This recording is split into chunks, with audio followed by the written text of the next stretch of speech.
A few weeks ago, at the Season 3 Regional in Atlanta, 7 of my 8 rounds went to a Game 3, which means that out of the 23 games of Universus I played, 15 of them were after sideboarding. That's 65% of my games, and while that might be a bit above average, you should always expect that well over half of your games that you play at a competitive tournament will be played after you sideboard. Think back to your last event. How much time did you spend building your deck list? How much of that time was spent building your sideboard? It's only 10 cards, right? When you sat across from a deck that you expected to face going into the day, did you know how you were going to sideboard before you started game 2? Hey everyone, it's Mike from Angry Jellyfish Games, and this is the first video in a series that I'm calling New Training Method, where I'm going to cover a few of the areas that have helped me level up from a brand new Universus player to a pretty good Universus player. Today, we're talking about an important part of competition that I don't think gets enough attention, especially from newer players, the sideboard. When you sign up for a competitive event and you submit your deck list, you're registering a single deck list. Not a main deck plus a sideboard, but one list. It's unified, and it needs to be cohesive, and you need to think about that when you're building it out. Now, that's easy to say, but what does it mean in practice? Well, when you're sideboarding for a matchup, every card that you're bringing into your deck means that you have to take a card out of your main deck. So you need to plan for that. How many cards do you want to bring in, and what specific cards are you going to be taking out in that matchup? The cards you cut affect your post-board games just as much as the cards you bring in. Are you keeping your attack ratios the same? Are you losing consistent access to key foundations? If you just boarded in 3 copies of an action card, how's that going to affect your turn 1 build? Mapping out your broad sideboarding plans when building your deck will let you think these decisions through when you aren't under tournament pressure and clock pressure and all that, and it's going to prevent you from making mistakes that would mess up your game plan in post-board games.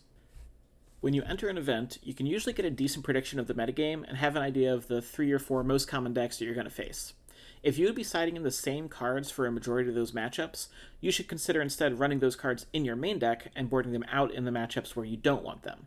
This should give you better odds to win game 1 against the popular decks that you're going to see multiple rounds in a day, which can mean the difference between making top cuts and scrubbing out of your major.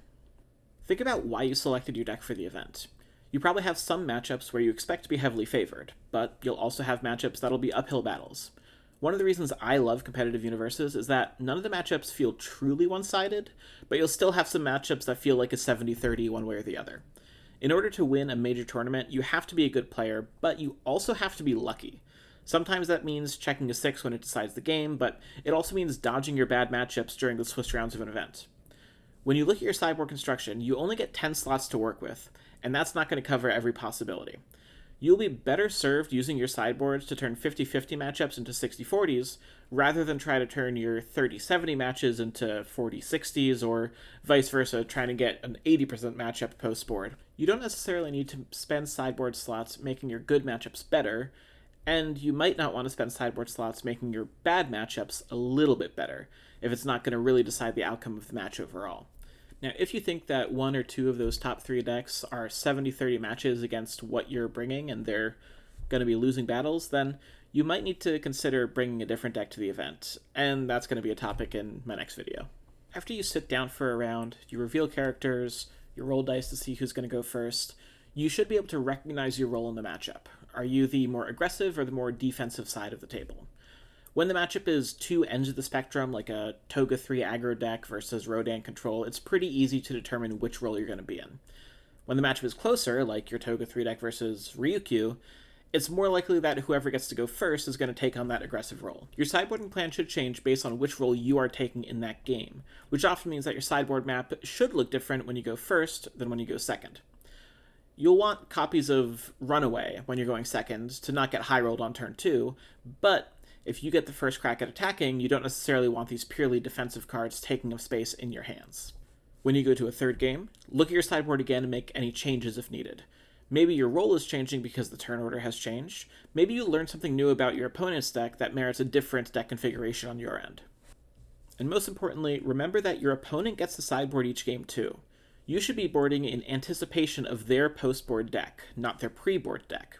If you're playing an aggressive deck into the format, you can probably guess what kind of defensive cards your opponent has access to in their sideboard based on the symbol they're playing.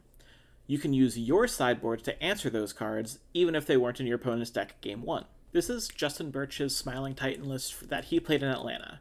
I played against him in round 6, and he kicked my butt in game 3. And I think it's because of how he sideboarded.